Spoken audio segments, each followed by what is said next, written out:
Good afternoon and welcome, everybody. My name is Jerry Zaremski. I am the Klingenstein Family Chair in Journalism here at Merrill College at the University of Maryland and director of our local news network.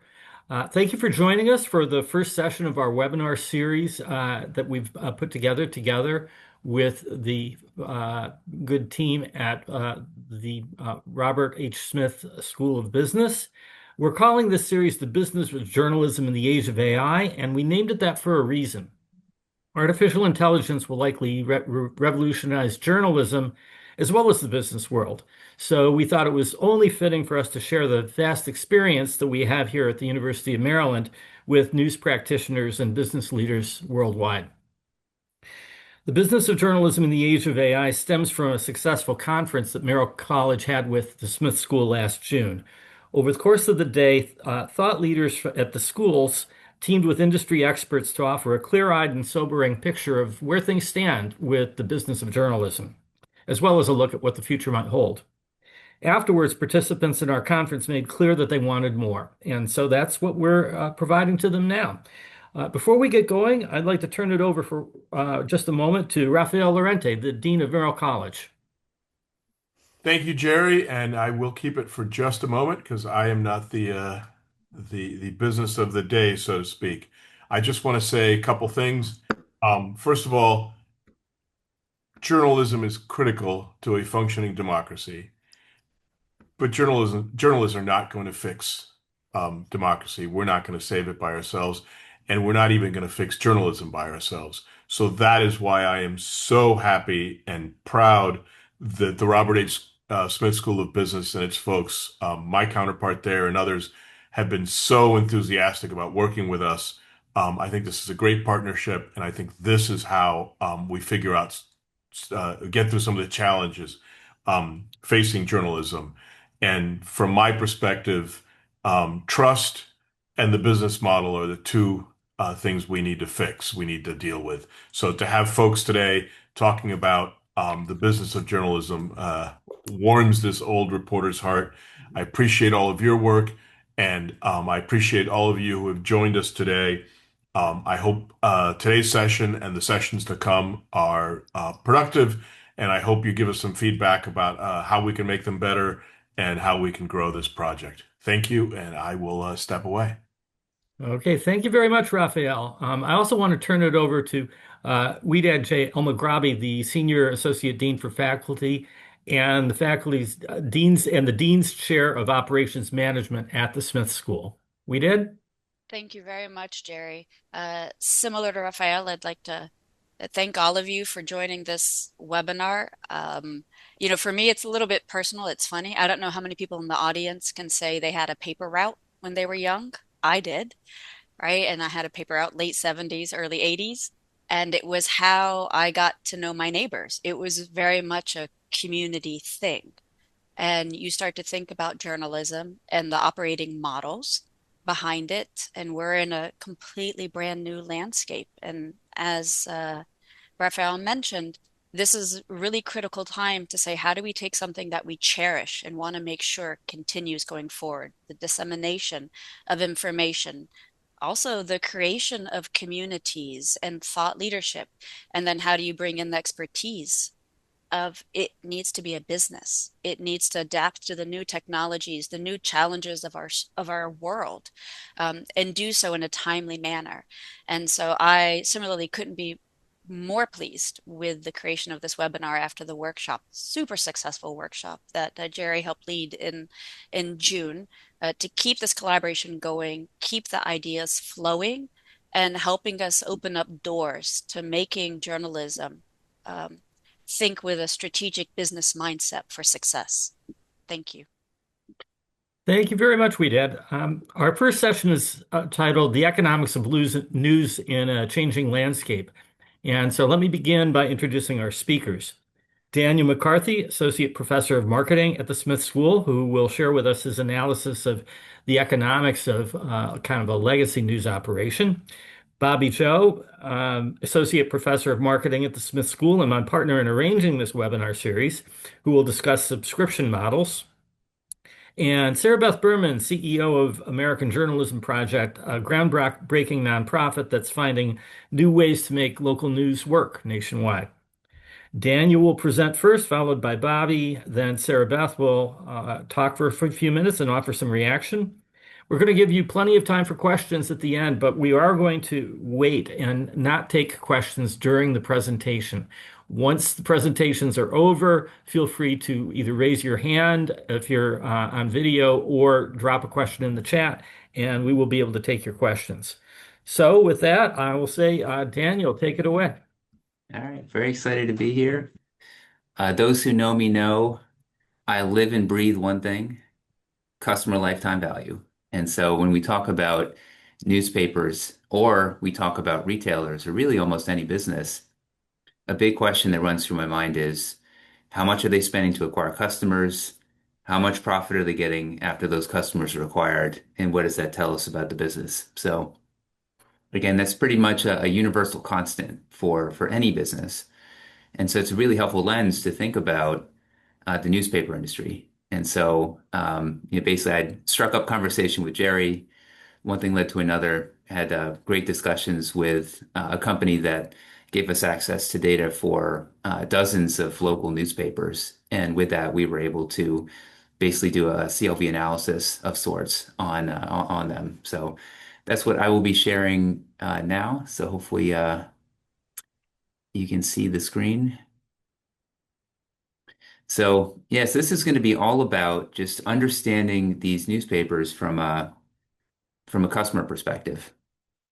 This is probably nothing that is new to this audience, but local news in particular has been having a lot of challenges. So more than half of U.S. counties, they don't even have a local news outlet, or maybe they have one.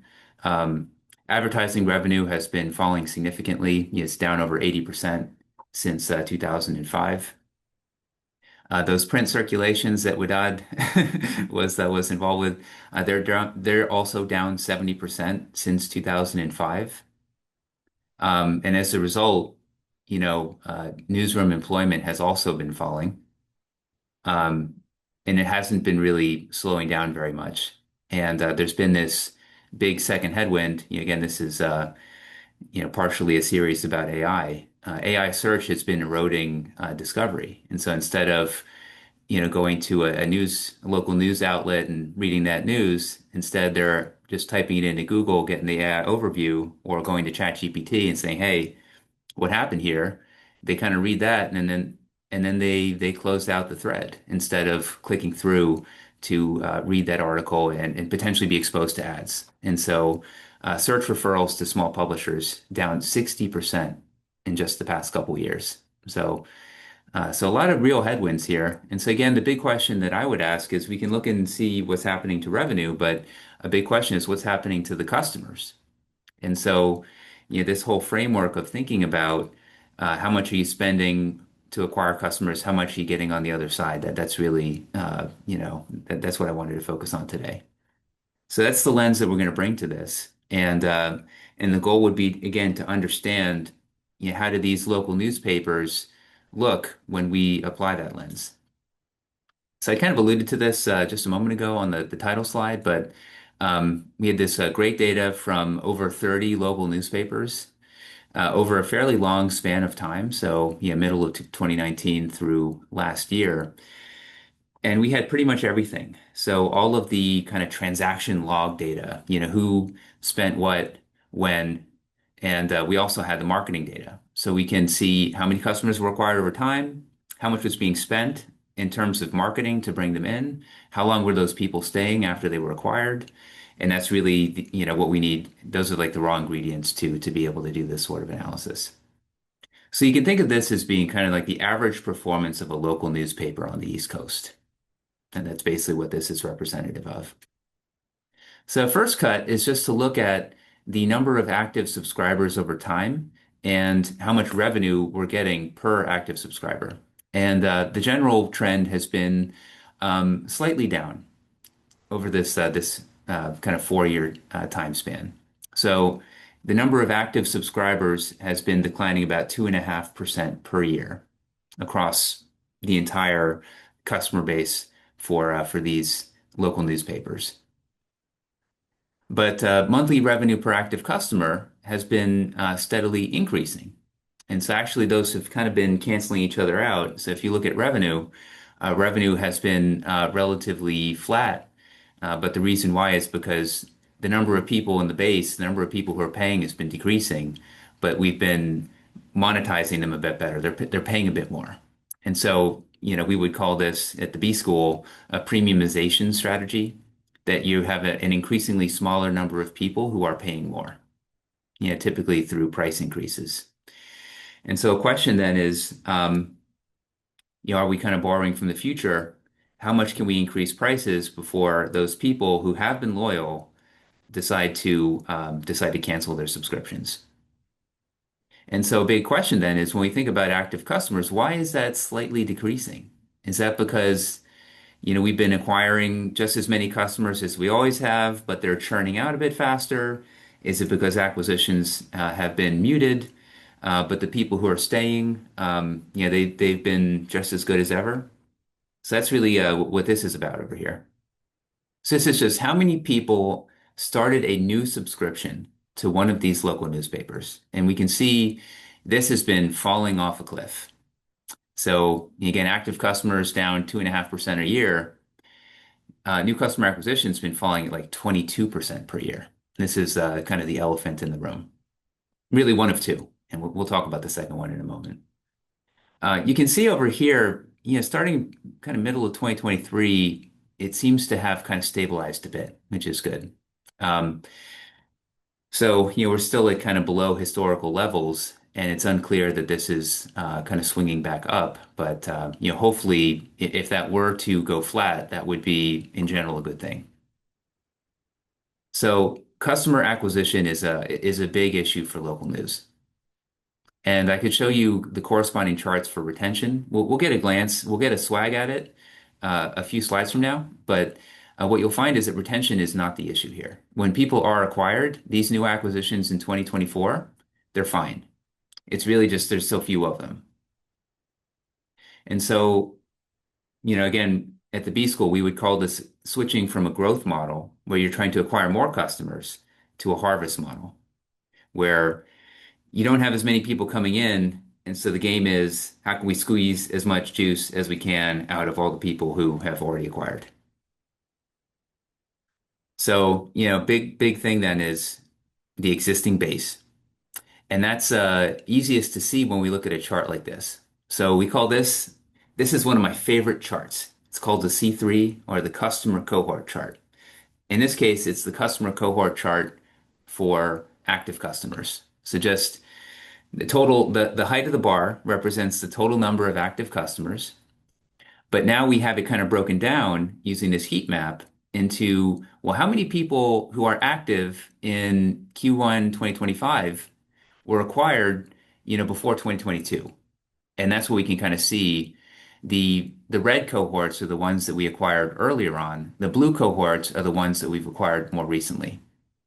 And the big thing that sticks out here, if you kind of look at it the right way, is a lot of the revenue is coming from customers who were acquired a long time ago, over 3 years ago. Most of the active base had come in 2 to 4 years ago.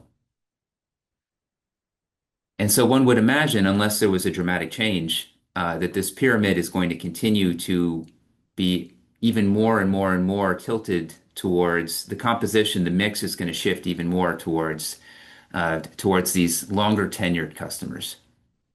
But again, the good thing is, if you stare at this closely enough, what you'll see is that the goodness of those new acquisitions hasn't changed. They're just as good. In fact, they might even be better. So that is a good sign. We just need to find ways to get more of them. And so, we've talked about this a lot. I teach a class on customer lifetime value, and I just basically spend like 20 minutes just glorifying this chart. But if you wanted to read more about it, I'd be very happy to share additional resources. Now, I said there was kind of two elephants in the room. The one was acquisitions falling. This is almost kind of like the other side of the same coin. But the cost of customer acquisition has been rising. And so here what we can see is customer acquisition cost, which is the amount that you're spending on marketing to acquire customers has gone from $50 to $125. So it's gone up by more than a factor of two. And that just means that you've got this bigger hole that you need to then kind of work your way out of through a whole bunch of renewals from these subscribers before they get to break even and then eventually become profitable. And this is, again, it's two sides of the same coin because if acquisitions are falling a lot, then the same amount of marketing budget is bringing in fewer customers, which means CAC moves up. And so when acquisitions is falling, that can make it hard for CAC to stay flat. Um, but again, this means that the productivity or the effectiveness of that acquisition spending has been going down. And so the big question then is this a sign of market saturation? That if is this marketing budget really working anymore? And maybe there should be some testing that can be done to peel back the onion on that.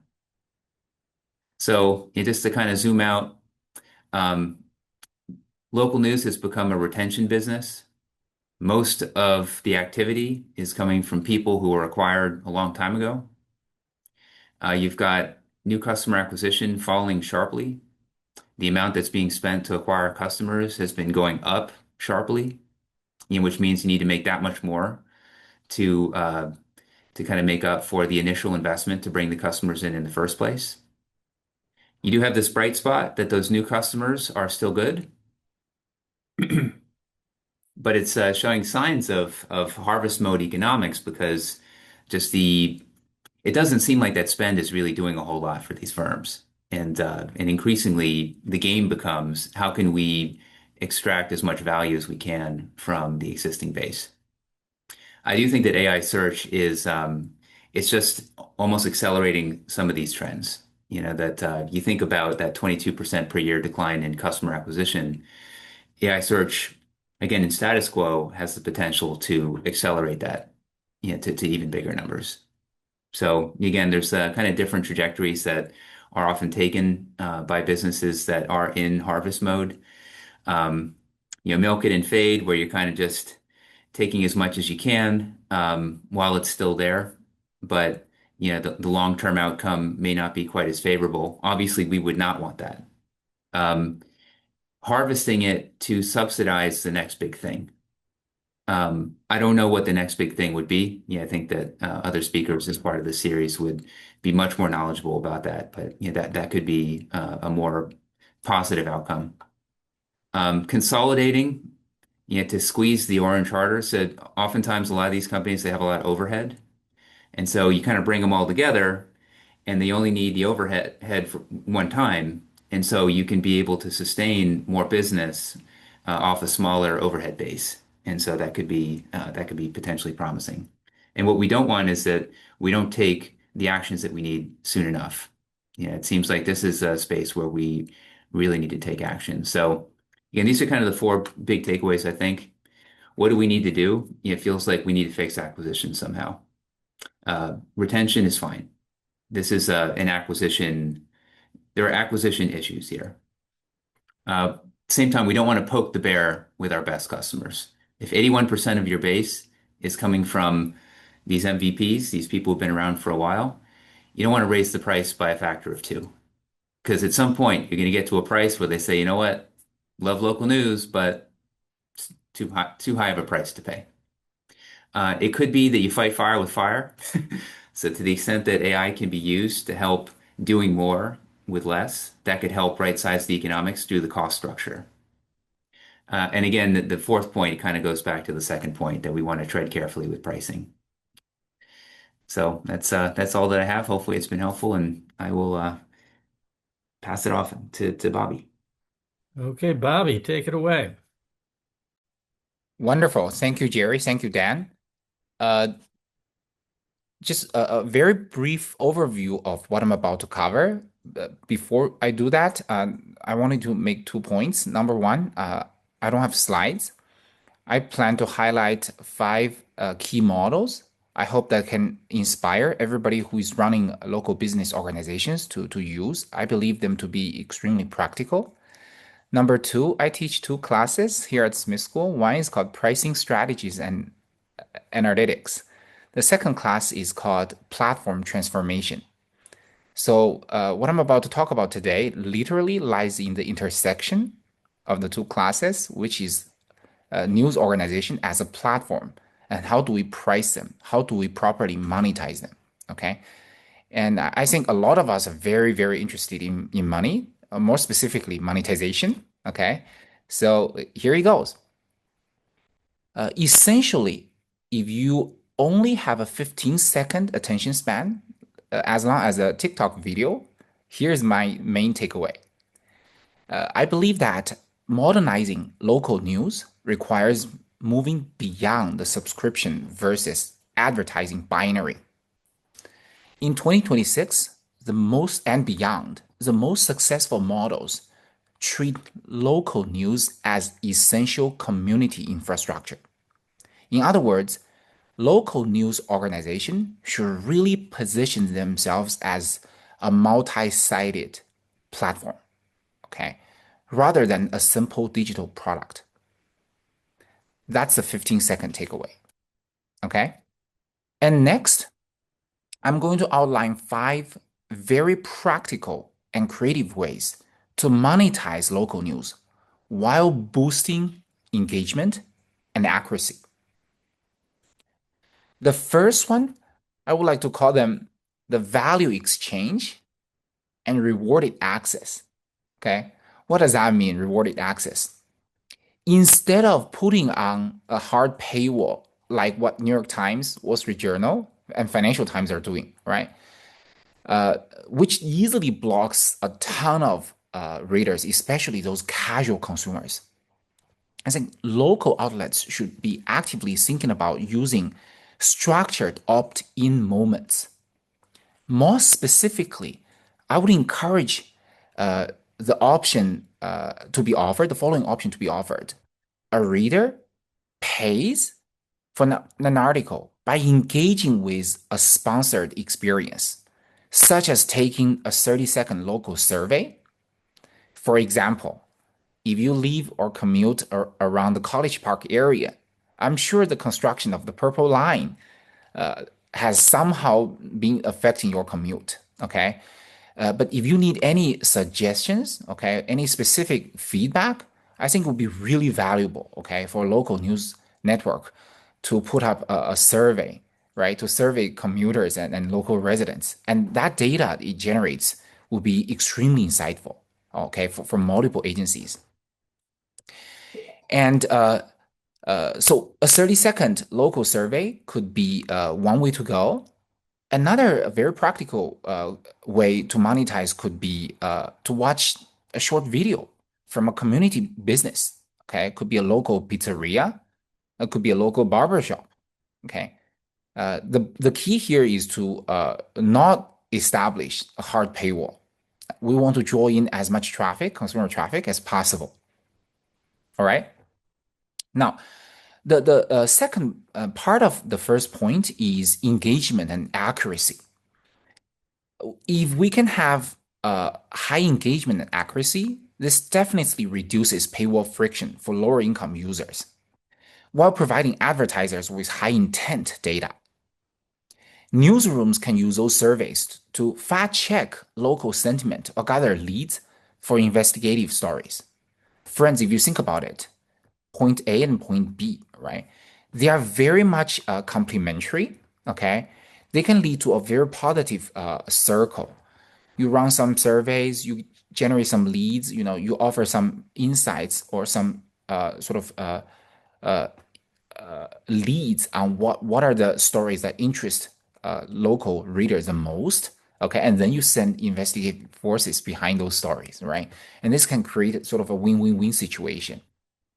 All right, just to summarize, the first key point I wanted to make to improve the monetization process for local news organizations is the value exchange and rewarded access. Think about sponsored surveys, sponsored video. Now, the second point I wanted to make is very simple. I want you to think about membership models. Okay, how do you think about membership models? I'm gonna throw out a store that a lot of us are probably pretty happy members. That would be Costco. Okay, so you might be wondering how, Bobby, how is Costco, giving us insights about how we should be running a local news network. Okay, I'm gonna tell you, friends, unlike a simple subscription model, a very thick membership model, just like what Costco has been building on in the last 20 years, focuses on participation and transparency. Okay? Very specifically, for example, the members of a true squad. Okay, I might be butchering the names, okay, because I'm not nearly as creative as a lot of you guys in this specific industry. But I'm just making up names. Feel free to twist them however you see fit. The true squad or the inner circle, okay, they pay a monthly fee to attend chamber calls where they listen to editors debate a fact check rating or a story's angle before it's published, especially if it's a long and pretty in-depth investigative type of work. And I believe that by pulling back the curtain on the editorial process, newsrooms build radical trust. Members often act as volunteer subject matter experts, helping reporters catch nuances that they might have otherwise missed. Okay. Now, I mentioned Costco. Okay. Another example you might be thinking is an ethical version of Uber. Okay. Where a lot of community feedback can arrive in a timely process and they will be centralized, synthesized, and hopefully to improve the participation engagement level of all the users, as well as the transparency of this news publication process, so that users, so that the credibility of the news organizations can be further elevated. All right, number two, membership models. Number three, this goes back to a point that Dan raised brilliantly 5 minutes ago. And I'm going to label this as service. I'm going to label this as philanthropic infrastructure funding. Okay. What do I mean by that? I know those are heavy, big words, right? Philanthropic infrastructure funding. What does that mean? That basically means that rather than chasing off one-off grants for single stories, newsrooms are partnering to fund shared operating systems. Okay. Again, what does funding shared operating system means? I want to encourage, for example, local news outlets to form shared services hub to split the cost of HR, legal, and especially these days, AI-powered data scraping tools. Okay, so this is often funded by community-based philanthropic or state-level public policy funds. For example, this type of fund is projected to reach $74 million in the US by 2026. So it's not a trivial amount. I would encourage local news organizations to actively research those funds and see if they can partner in with each other and apply for a significant share of that fund. Okay? So why is this related to what Dan was saying? Because this is about cost reduction. Okay, how can it reduce operational costs while maintaining the integrity of the news coverage? I believe everybody would agree with me that this is a critical point. Okay, so that's the third point. Funding. Okay, funding. The fourth point I wanted to talk about is service-oriented B2B revenue. Okay, B2B revenue. Local newsrooms are increasingly acting like as marketing and data consultants for local businesses that can not afford big ad agencies. Okay, just think about how many local small/medium-sized businesses that need consulting services. And I believe that local newsrooms can actually step in and play an important and powerful role. Very practically, outlets sell always on lead generation tools or sponsored community dashboards. Okay, those are real time. For example, a real time local housing market tracker. Okay, or a health resource map that spans many different health categories. Okay, all of those will be highly valued by local residents slash local consumers. This provides a recurring SaaS, SaaS style revenue, and accuracy is naturally incentivized because the business value of these dashboards depend entirely on the precision of the data provided by the newsroom. Okay. All right. My last point is hyper-local event-driven monetization. Hyper-local event-driven monetization. So newsrooms, especially local news organizations, are becoming community conveners through solutions-focused live events. Okay, I'm gonna give everybody an analogy. I want to ask you to think about to what extent your favorite musicians, your favorite artists make money. Okay. Okay, five seconds is up. Now I'm gonna tell you what they are not making money from. They are not making money from streaming by Spotify or Apple Music, even though their songs have been streamed, hundreds of thousands of times. They are making money primarily through live concerts. Okay. So I want to steal that idea, borrow that idea to the local news organization. Very specifically, instead of just reporting on a local problem, okay, for example, traffic, housing, the newsroom hosts a ticketed, sponsored forum where residents and officials must brainstorm solutions together. Okay. And these events turn passive readers into active stakeholders. And the reporting that follows is more accurate because it captures the direct lived experience which the community members have presented. Okay. So that's the last point. Again, the key word here is hyper local event driven monetization. Okay. And you charge tickets for that. Now, just to summarize, okay, using the next 60 seconds to summarize, and then I'll hand it to Sarah Beth. I talked about 5 specific models. I don't expect every single news organization to utilize all 5 of them. But if you can pick and choose to implement a couple of them, I think that would be very helpful. Number 1, value exchange. Number 2, SIC membership. Number 3, shared services, shared cost. Number 4, B2B, SaaS services / dashboards. Okay. And number 5, hyper local monetization.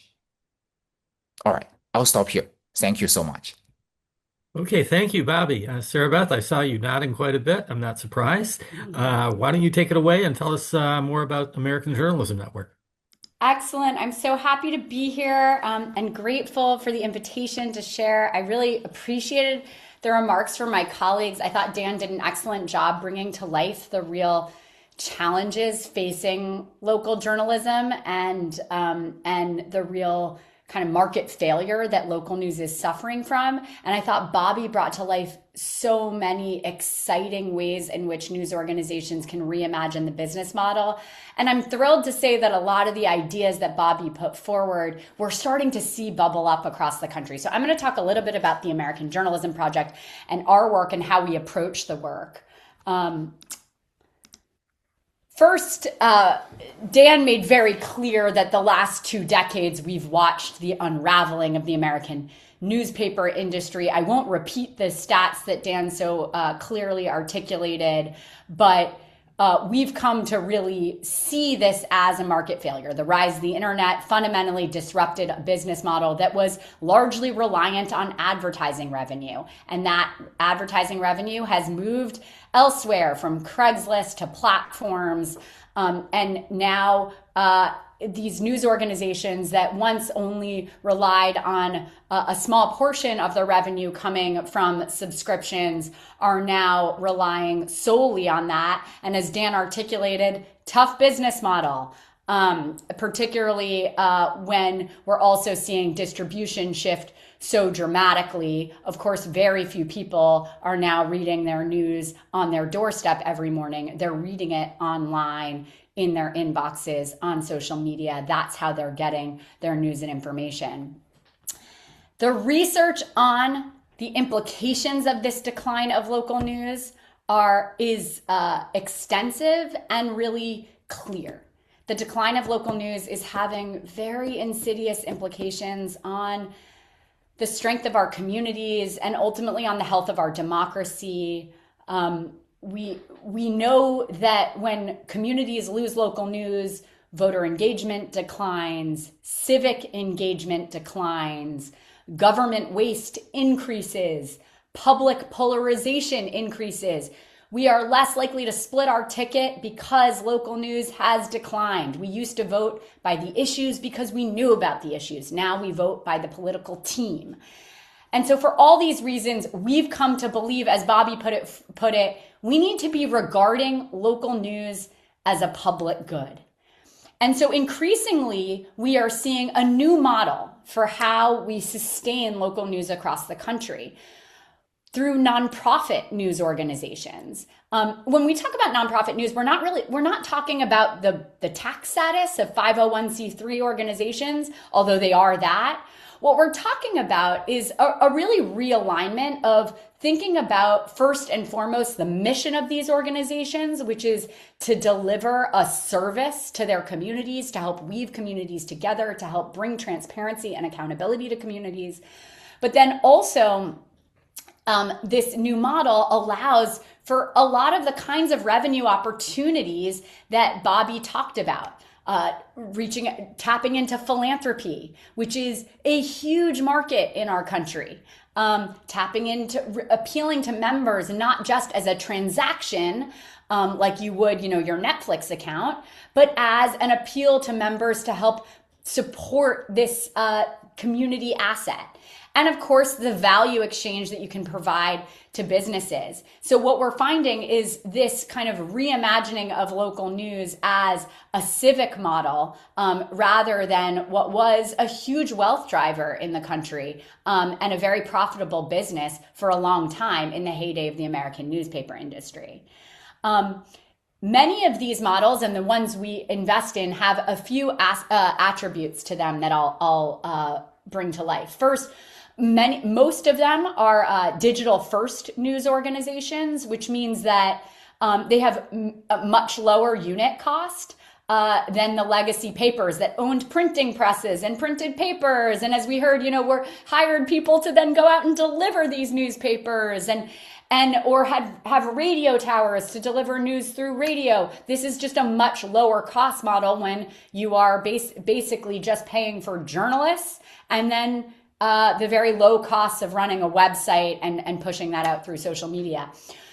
The other aspect that's important to the news organizations we support is they make their content free and accessible. Bobby was talking about the benefit of that. First, there's a public service benefit of that. It means that low-income audiences have more access to information. We know that in this current modern environment, bad information is flowing rampantly. And so we want to be able to create as frictionless an experience for people to get good fact-based quality information.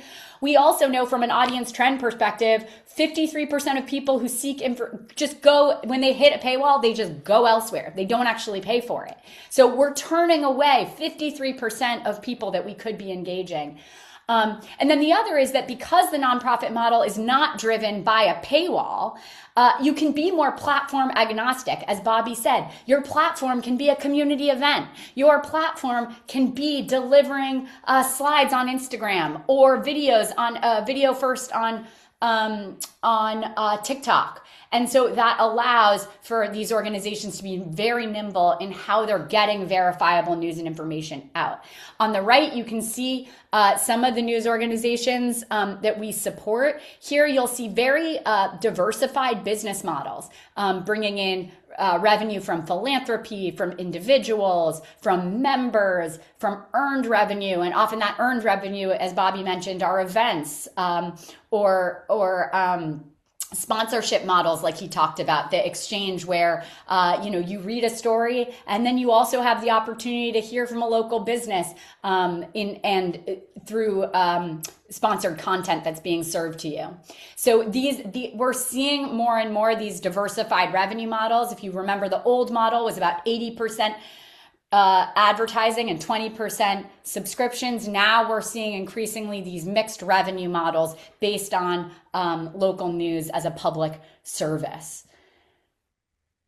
We see a vision for rebuilding local news as a public good, trying to build in $1 billion nonprofit local news industry. That's not to say that there won't be and aren't successful for-profit news and information sites, but we think it's really important to grow this new emerging nonprofit news industry, and we're watching it grow. So we see our role at the American Journalism Project to help accelerate the growth of this new nonprofit news industry. And we're looking to build an $1 billion industry that will be diversified across the country, providing original reporting to communities. We are pursuing this strategy through 3 prongs. First, we're building organizations. We're incubating news organizations. We work with local philanthropy and local leaders who are really concerned about the state of local news in their community, want to figure out a smart solution for how to deploy their philanthropic dollars. And we do market research, community listening, and then we put together a philanthropic coalition who invest in helping to seed and launch new news organizations that can ultimately build diversified revenue to sustain the organizations over the long term. We're growing organizations. There's lots of organizations that have been emerging or have transitioned into these models over the past decade. And we are identifying organizations that we see that they have great leaders, that they're doing excellent journalism, that they have the kinds of ideas that Bobby talked about. And we are investing in helping them build their business infrastructure so that they can pursue the revenue opportunities that Bobby introduced. And we provide with them both capital and capacity building on how to do that, so that we're learning from communities across the country. What kinds of events can you monetize? How do you most effectively appeal to your members? What are the ways that you can be sharing services and scale into more markets? What are the ways that you can be making the case to philanthropy? And so we're providing both the capital, but also the strategic support. And then finally, we talk about our work around catalyzing a movement for local news as a public good. We see philanthropy as a key part of the solution of bridging from what is a market failure to a future state of diversified revenue that's sustainable over the long term. Philanthropy is an arrow we have in our quiver when we have a market failure. This is a way we have structured we are able to address challenges that face our society through this robust philanthropic market. And so we're trying to galvanize philanthropy to see this as a priority. And we're making the case both for why local news matters, but also how you invest in real solutions.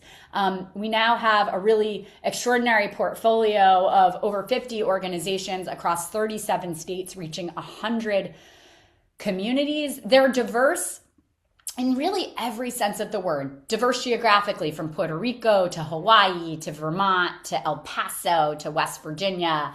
Diverse in terms of the business models they're pursuing. As Bobby said, not everyone has the exact same model, but they have some shared identity around local news as a public service, as a public good, with philanthropy as one pillar of a diversified revenue stream.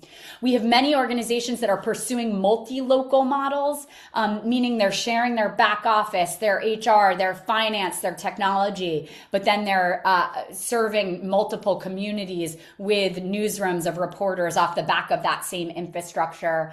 And we've worked with some legacy institutions, both public radio and newspapers that have transitioned to more digital first nonprofits, like the Salt Lake Tribune in Utah, which it has over a century of history and has really restructured itself as a vibrant civic institution that's delivering news through a multi-distribution platform. And then finally, before we close out, I just always like to point to the actual journalism they're doing, because this is why the whole business model matters and why it's working, and why because they're delivering really valuable journalism for communities. I'll just share maybe 2 stories here just to give you a sense.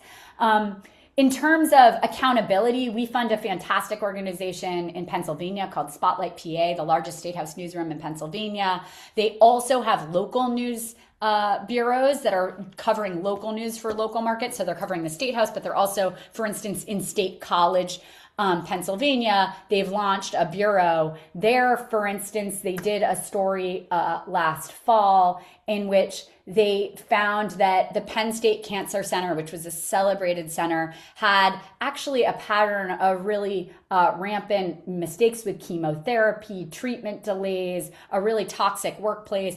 After they did this investigation, the head of the center stepped down the next day. This is the kind of accountability that these organizations play, but they also play a real community building role. And I'll point to another example over on the right here. It says in East LA, a no frills walking club is keeping neighborhoods active and connected. This is in East LA, a hyper local newsroom covering a walking club. After this story ran, this small group that you can see pictured here turned into hundreds of people, people showing up to connect and connect with each other and be outside together. So we see this really vital, important role that local news plays, and I wanted to end on that point. So I'll pause there and we can open up for questions. Okay, Sarah Beth, thank you very much. Now, if you have questions, I think probably the easiest thing to do is to put a question in the chat. I want to start by asking a question. I'm sure that many people in our audience work for legacy news organizations, and we do have this prototype of the Salt Lake Tribune as a legacy news organization that transitioned to this new model. So, Sarah Beth, could you just talk about that in a little bit more depth and tell us how long that transition took and what it entailed? Sure. The story of the Salt Lake Tribune is a really fascinating one. But the sort of story of its transition to the nonprofit news, outlet was that in 2019, the family that owned it decided to donate it. And turn it into a nonprofit. And they actually have published a playbook on their website about this whole process of turning themselves into a 501c3. But the family decided that this was not going to be a durable business, and they wanted to reach out to the community and start to appeal to the community to help support it. And so they donated it into a nonprofit, set up a board. Their chair of the board was the former head chair or sat on the board of the local orchestra, to just give you a sense of like how they were thinking of this organization. And they used that as an opportunity to sort of shift their business model to be able to appeal to philanthropy as one pillar of their business model. The other thing they're in the process of doing right now is they are in the process of dropping their paywall. So they have the paper, which of course people pay for because it costs money to get that delivered. They have also had a paywall. And they have decided that they've done a lot of A/B testing on this and feel really comfortable about the process, but are over the next year dropping the paywall and shifting entirely to a membership model. So that's going to be a really interesting learning moment for the sector. Another legacy institution that we support in Tulsa, we helped launch something called the Tulsa Flyer. It just launched actually last fall. It's a new digital nonprofit newsroom, but as part of the news organization, they're publishing the Oklahoma Eagle, which is over a century old black newspaper. It was owned by the Goodwin family in Tulsa. They similarly decided they were going through a generational shift. It was not a profitable business. The next generation, I don't think, felt it made sense to take it on, and so they too decided to donate it to this nonprofit. They took a seat on the new nonprofit, and so now the Tulsa Flyer, which is a news organization aiming to serve Tulsa, also publishes the Oklahoma Eagle, which has a really storied legacy there and a long, loyal audience. So those are some of the examples of those transitions. Okay, our first question from the audience is, what's the difference between a paywall and a membership model? So, Bobby, why don't you try to tackle that one? Sounds good. Thank you for this really interesting and very important question. I wanted to clarify that in order to establish a paywall, in order to establish a membership model, we don't have to have a paywall. Instead, we can completely remove the paywall and still have a membership model. Okay. For example, I want you to think about probably the quintessential example of a membership with free, with free membership card is the local public libraries. Okay, I want you to think about a membership model like that, and specifically a local library, right, could run some sponsored events. Okay, they could be promoting a new book release. Okay, and the publisher's house could be donating or giving out some financial compensation to run the promotion of those new books. Okay, or maybe some artist groups, they can rent out space and promote their art projects there as well. So in other words, in order to establish a successful membership model, a paywall is not needed. Okay. Now, with that being said, I wanted to acknowledge that there are successful membership models that heavily rely on paywall. For example, the example I used earlier, Costco, I think that's a great example. Essentially, Costco's revenue, 80% of it comes from the paywall, right? Literally, the membership dues, the membership fees. But I think in this particular industry that all of us are passionate about and focusing on right now, we don't need a paywall to establish a successful membership model. I'll just mention, Thank you. I think the most famous membership model that a lot of people are familiar with is what public radio has done, right? They go out and they say, we cannot do this without you. Become one of our members. Get a tote bag or a mug or a hat and also feel a part of our community. So members often have access to special events or special content, but broadly the content's available for everyone, and joining as a member, often with monthly donations so that you have the durable revenue, is a way of sort of of joining and supporting without that transaction. All right. I've got a question here for Dan. You heard what Bobby had to say. You heard what Sarah Beth had to say. Given your research on a legacy newspaper operation, what's your thought on everything they had to say, and what a legacy news operation might want to be thinking about right now in light of all of this? Yeah, certainly there were a bunch of suggestions where it almost sounded like Bobby and I were suggesting very similar things in terms of leveraging AI for cost reduction. So that 100%. I think the other suggestions make a lot of sense. I mean, certainly, when you kind of frame it through the lens of CLV, if you remove the paywall, basically, the trade that one could be making is, you've got other sources of potential cash flow that can come in to replace the lost subscription revenue. And so again, I think that the framework would be quite similar. You said you need to be able to find those sources of cash flow, but cash is cash and cash is fungible. So if you can be able to identify those sources successfully, then that absolutely could be something that could help replace that. Yes, yeah.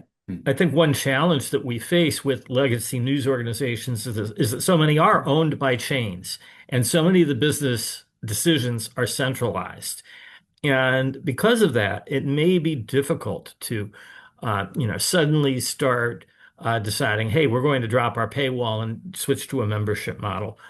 Do any of you have any thoughts as to if you're a publisher of a chain legacy newspaper, how should you go about this, and what should you say to your ownership? And is there any way of getting beyond this vice of corporate ownership, chain ownership, to try these new, more innovative things?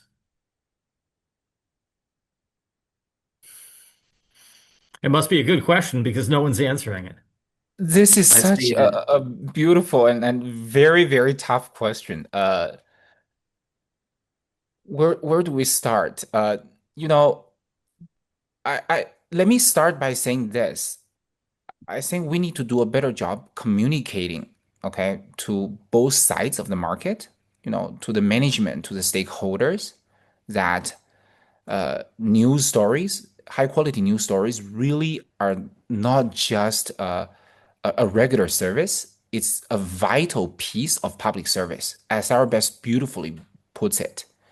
So, if they want their legacies, their brands, right, to be in a long run, healthy, sustainable mode, they really, they really should have incentives, strong incentives to participate in this meaningful way. Now, on the other hand, I do think that what's local can be national, what's local can be international, meaning that if we can provide highly relevant local news coverage, right, the trust and the impact that we're building can be far reaching. Okay, let me just be very, very specific. Okay, I just want to take 1 minute to give out one specific example. Suppose we have this local news organization that's very reputable, right? That's incredibly credible amongst its members here in Maryland. And then we have a counterpart in Australia, okay? And I can imagine a lot of collaborations, okay, in terms of information exchanges when people need to travel to different sites in those two regions, okay?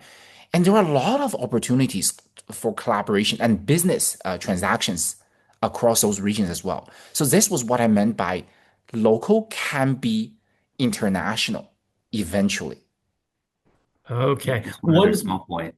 Yeah, I was just going to say too, the fact that their chains could be a good thing because the organization that I had been collaborating with, they had over 30, and the idea could be to start, let's find the best one test case and then just pilot with that. And there you're not betting the whole farm.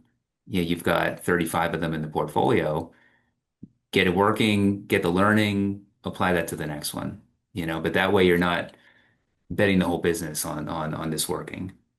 okay, great. One last question from our audience. Philanthropy is not without strings attached. Those with money and power often use philanthropy to buy goodwill and protect themselves from critical coverage. The Gates Foundation is a good example of this. How do local news organizations navigate this, especially if the philanthropist is a local member of the community? So, editorial independence is absolutely key to these organizations. And in the same way that this was a dynamic that was true with local advertisers before, there would be local advertisers who really didn't like the coverage. And sometimes they'd stop advertising because they didn't like it. And these organizations have to be comfortable with that.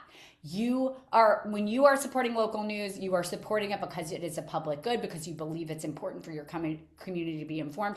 You are not supporting it to direct coverage. And that means, and so the imperative for organizations is to have very diversified revenue so that you're not overly reliant on any one particular funder.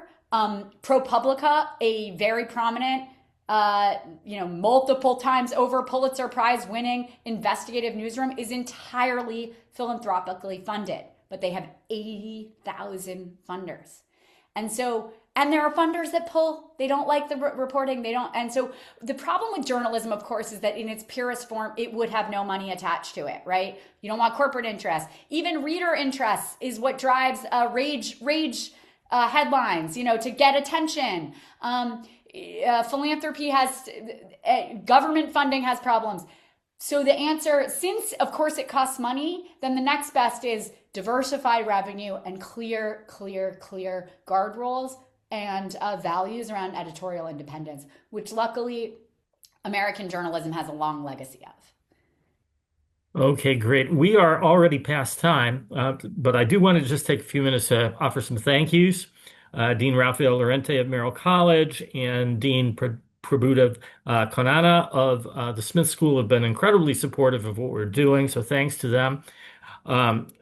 Bobby Joes, my partner in putting this together, he's been great. He's been working hard behind the scenes.